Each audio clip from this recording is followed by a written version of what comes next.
Thank you. Thank you. Thank you very much. Thank you. Whoa. Well, thank you very much, and welcome to Broadway Buzz. I'm delighted to welcome you to Flashdance, the musical. Now, many of you, of course, may remember Flashdance, the movie, which happened in 1983.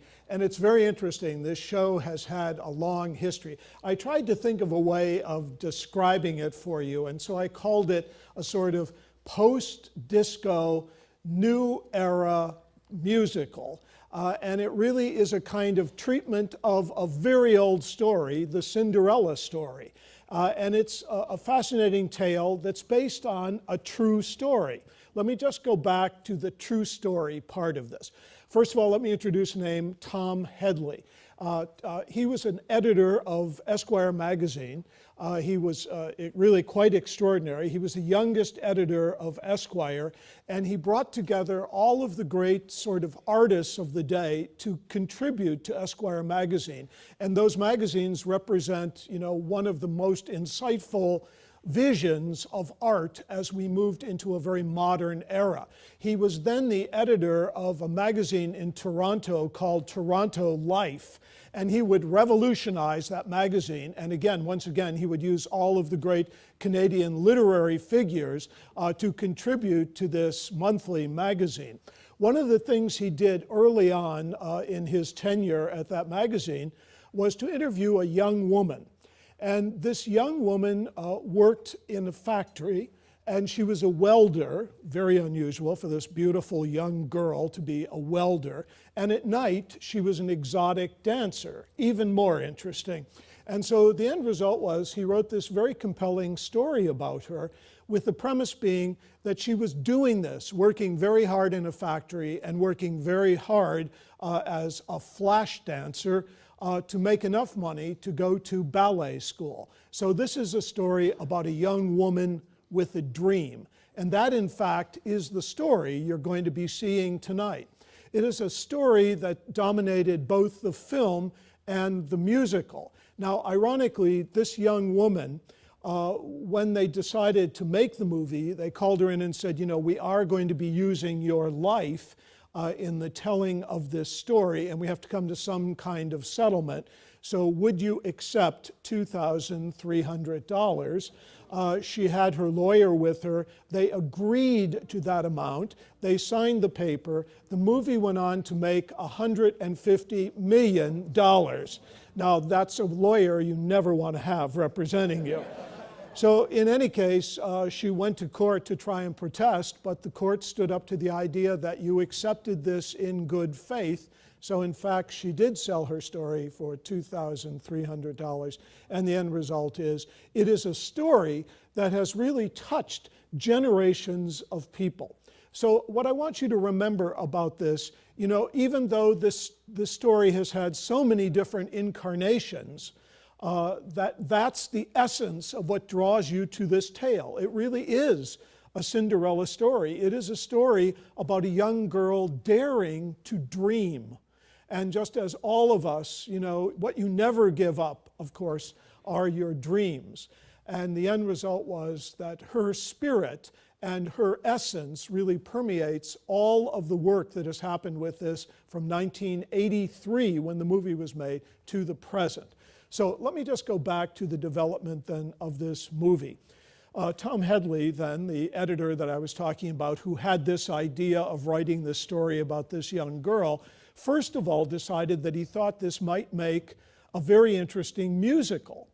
And this is 1983. And again, the musical is going through very serious transitions in this period. And as we're moving out of the disco era and as we're moving into a new era of sound in music, he thought this would be an extraordinary and groundbreaking musical. He could never really put it together in 1983 as a musical for the stage, but very early on, Hollywood became very interested in the story. And so the end result was a movie was ultimately made in 1983. They told Tom Hedley that because he really wasn't a screenwriter, that they wanted to hire another writer to help sort of shape the material so that it worked as a film. And they hired Joe Eszterhas. Now, many of you recognize that name. I mean, he was a tremendous Cleveland bad boy. Joe Eszterhas wrote for The Plain Dealer. He was fired from The Plain Dealer because his stories always were treated more like the way a novelist would tell a story rather than the way a journalist would tell a story. And the end result was The Plain Dealer had several public falling outs with Joe Eszterhas, and he left The Plain Dealer. But lo and behold, he went on to Hollywood, where he became the highest paid screenwriter ever. Go Joe Eszterhas. Now, he stood up to all of the studio bosses, especially Michael Eisner, and the end result was, he gave us a whole body of brilliant movies, including Basic Instinct. So this was one of his early movies to work on, and he said the reason he was always drawn to this is when you have this classic ingredient of an ancient tale, which is in fact the Cinderella story, the young girl daring to dream, the young girl getting the prince, the young girl becoming the kind of princess. This is an ancient story that he thought was wonderful and very timely to tell in the 1980s. So the end result was, in the process of making that movie, several very interesting things happened. They had a brilliant sound score for this movie. So it was a movie with music. But the actors in the movie didn't sing as they would in a musical. They danced to the music. Of course, this was the beginning of MTV, the early 1980s, and MTV swept the world. The idea that you no longer listened to music, you watched music. And it was the dancing interpretation of the music that we saw in these movie videos, dance videos, that we saw on television that so beguiled a whole young generation. So in fact, what was created was a movie that was really a series of little MTV vignettes taking blockbuster songs and dancing to them in a very provocative Flashdance way. And the end result was the movie really took off. Keep in mind, the first week the movie opened, it had a very poor response, and the studio was absolutely bereft. They thought they had a total failure. But what happened was they were smart enough to release a record album the same time the movie was released, and the record album, on the other hand, exploded. But what made it explode was the fact that all of those little vignettes from the movie, all of those dance sequences that were done in the movie, were released as television videos. So each song, like Maniac, like Gloria, like What a Feeling, these songs all took off and were all competing with one another for number one. And so it's ironic that it was the first time a movie used MTV, meaning movie videos, as a way of promoting the movie. Young kids saw this, fell in love with it, and it became a cult hit. And as I said, it made $150 million. Now, there are a couple of things I want to tell you about that movie. It was directed by Adrian Lyne. Now, Adrian Lyne was a British director who came out of the 1970s, and a large number of British directors, television movie directors from that period, were trained by doing ads, meaning that they would have 2 minutes to create a visual impact on the selling of a product. And very often in that period, in the late 70s, again, they used music as a way of doing it. So Adrian Lyne was a perfect example of a director who came out of this form of being trained in a very immediate way. He had a message that he had to tell in a commercial in less than 2 minutes, and it had to be exceedingly visual, it had to be exceedingly provocative, and it had to be memorable.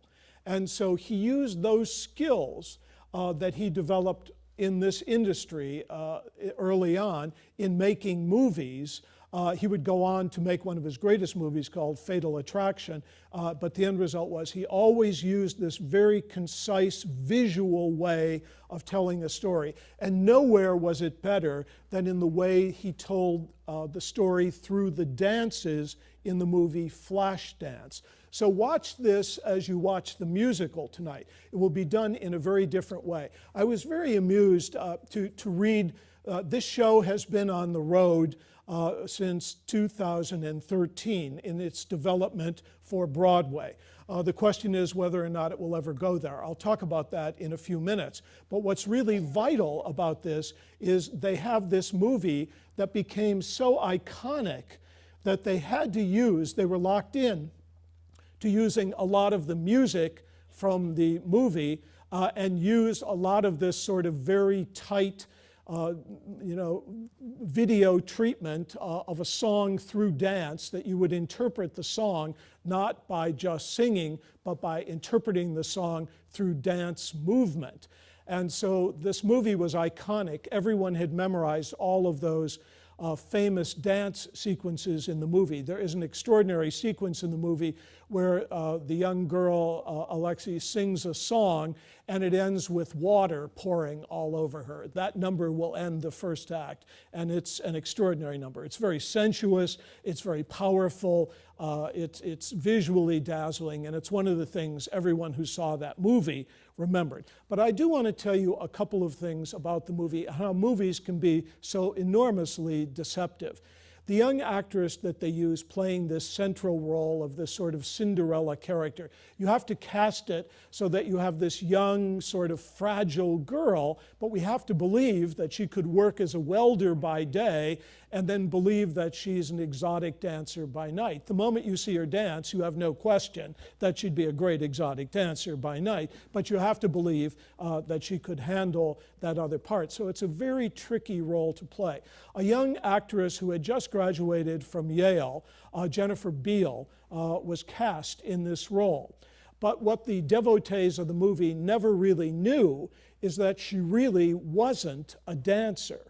And even though the dances in the movie are iconic and have been memorized and copied by everyone, including Jennifer Lopez, who was actually sued for copying too much of a dance sequence from the movie. But in any case, they used a body double to do all of her dancing. So those of you who love the movie, I don't want to disillusion you, but she never really danced. I did read many reviews with very sort of snooty reviewers saying, well, that great number, what a feeling, could never equal the moment in the movie. Well, let me tell you about that number in the movie. In the movie, they didn't use one stand-in for that song. It's when she auditions for the ballet school. And it's really the high point, it's the climax of the movie. And it's a brilliant number in the movie. But what you didn't know when you saw it, you just said, God, that girl is talented and isn't she remarkable? They used 4 stand-ins to do that sequence. Now, they used 2 dancers, one a ballet dancer, one a sort of jazz dancer. They used an acrobat, and then they used a break dancer. Now, to really let you know about Hollywood, the break dancer was a man. Now, he was this tough little kid named Crazy Legs, and Crazy Legs was really from the street and really tough. And so they talked him into putting on her clothes, but he said, I draw the line. I will not shave my mustache. And so, you know, here we've got this lead doing her big final moment, and the breakdance sequence is the most brilliant part of the dance. So it's done with a lot of gauze, it's done with a lot of smoke, and if you were to slow that movie down and see it, when he spins around, you see this little mustache. So those critics who say, you know, the musical can never top the movie, they're really wrong. I mean, we can't fake this on stage. So you're really seeing really hot dancing in this show. You know, right now there was a big article in the New York Times saying musicals are in trouble right now, and all these big shows are opening, like The Bridges of Madison County and Rocky. And they're really having trouble selling it. And Rocky, the whole idea was they wanted large numbers of men to come and see the musical. So if you look at the ads for Rocky the musical in the New York Times, you've never seen such macho ads in your life. The headline says knockout, etc. All they have to do is send all of the PR people to come and see Flashdance. Any man that sees that is going to tell every other man he knows to quickly go and see Flashdance. So maybe fighting isn't the answer. Maybe erotic dance is the answer. Okay, so that's the background of the movie. The movie has a cult following. One final thing, Jennifer Beal, the lovely young woman who starred in the movie, I mean, she became a celebrity overnight. And there is that famous, iconic photograph that was used in all the advertising. You saw this beautiful young girl in a cut-off sweatshirt, and the sweatshirt was sort of hanging over her shoulder, and she was wearing leg warmers. And it was the sexiest ad that was in the paper in the 1980s. Everyone, I mean, within 2 weeks, if you were in New York, everyone looked like a Jennifer Beal double on the street. This means young men, young women, everybody was wearing the sweatshirt over the shoulder. I promise you'll see it in the show tonight, and the leg warmers. And she always said that when she went to go for that photo, she washed her sweatshirt and it shrunk. And so the only way she could get it over her head was to cut out the neck. And she created a total fashion statement with that movie. So, you know, some things happen by accident, some things happen by flim-flam, but nevertheless, it went on to be one of the great cult movies and one of the great selling movies of the 80s. As you know, a whole series of dance movies followed. We had Dirty Dancing, we had Staying Alive, we have Girls Just Want to Have Fun, you know, all this whole body of work that personified the idea of a sort of dance video treatment of cinematography. And it's very, you know, very flashy, lots of flash cutting in the way it's edited, and it makes for a very pleasing and exciting way of interpreting music. Okay, so that's the history of Flashdance. It goes on to still be a great and much loved movie even today. Okay, so how did then the development of the musical happen? As I told you, Tom Hedley, at the very beginning, right after he had written the article about this young woman, knew that he wanted to create a musical version of it, but it took him many years to bring that idea to fruition. In 2001, I went back and did all of the references to, you know, the development of this musical. And the first major reference happens in 2001 when Variety announced the idea that the original composer of the movie music was commissioned to create a musical. And it created a lot of energy and a lot of excitement in New York. But nothing really came of that in 2001. Lo and behold, in 2008, in Plymouth, England, a production opened at the Theatre Royal called Flashdance the Musical. So it took all of that time to find a new composer to write new songs for the stage. They kept many of the most beloved songs from the movie, but they had to add a series of songs to the telling of the story. And the other major problem in moving from the movie version of it to the musical version of it was now they had to tell the story in the musical theater, which meant that we do not just have dance, we have people singing also. So now not only do we have to find brilliant actors who can cover their own dancing, but also can cover their own singing. And so the end result was a musical was created in 2008, and it was a great hit in Plymouth, England. It went on then a tour of Great Britain for almost a year. And again, this was a show that was always being written, rewritten, developed, and finally it found its way in 2010 to the West End, which is the London comparable part of Broadway, and it opened there and ran for 16 weeks. It had a very devoted following. Again, all of the people that loved the movie came back to see the musical, and what they saw was something greatly enlarged. The characters were enlarged, the situations were enhanced and clarified, and it really became more of a solid story told through dance. And then, again, there was this period from 2010 through 2013 when it went back into development once again. And this time, when it was presented on the road in America. It started its national tour in 2013, and it's still part of the national tour that you're seeing now. But they made a major decision that was a very important decision to make.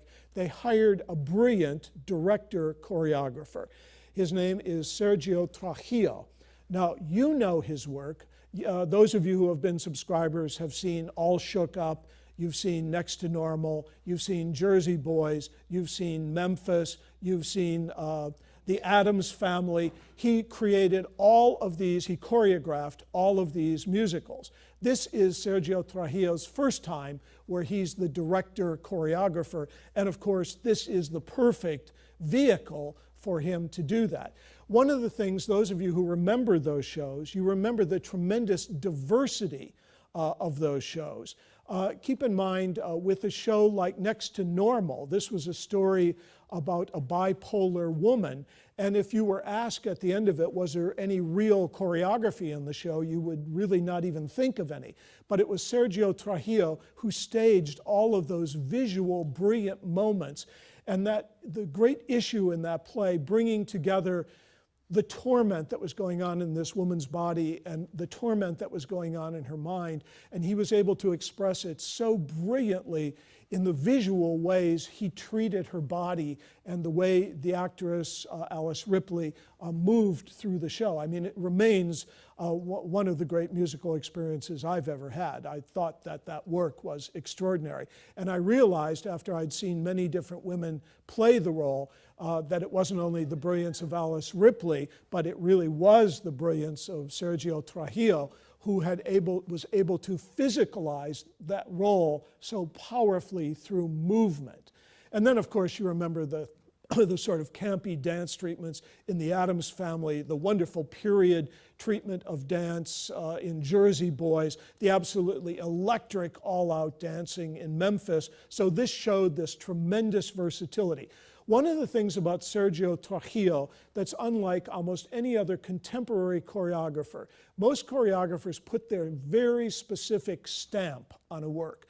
For example, when you think of Jerome Robbins, you could always recognize Jerome Robbins' choreography, just like you could always recognize Agnes DeMille choreography, just like you could always recognize the sexy choreography of Bob Fosse. So each of them had their stamp.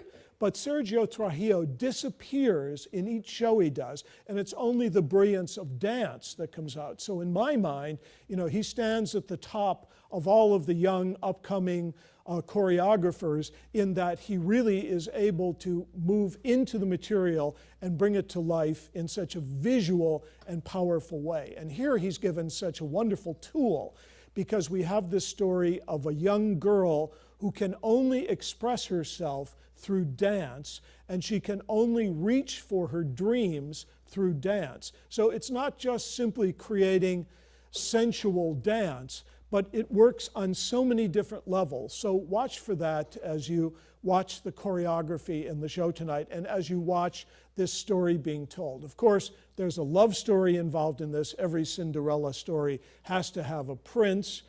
In this case, he's the young man who owns the factory that she works in, but nevertheless, this is the love story that we're going to be following and watching her on her journey and her determination to really fulfill the dream that she aspires to do. Some things I want you to think about in terms of choreography. This is a musical that really communicates to you through dance. I mean, we go back for a moment and let me just quickly sort of give you some highlights of how dance has been used in the musical. I mean, back in the very first musical we had was in 1866 when The Black Crook was created. It was a melodramatic story. There was singing, there was dancing. Unfortunately, none of the three elements had anything to do with one another. But nevertheless, you still had singing, dancing, and a melodramatic story, a sort of love story that was told in The Black Crook. And that was the first introduction that we had to dance as a medium in a form that we would ultimately call the musical theater. I looked back at the next major step that happened in dance, and it was in 1890, and it was called the Rubenesque British Beauties. And so I read about them and I thought, I really want to see what they look like. So I saw this picture and it sort of looked like the Cleveland Browns front line. The subtitle for that event was called The Beef Trust, and they weren't kidding.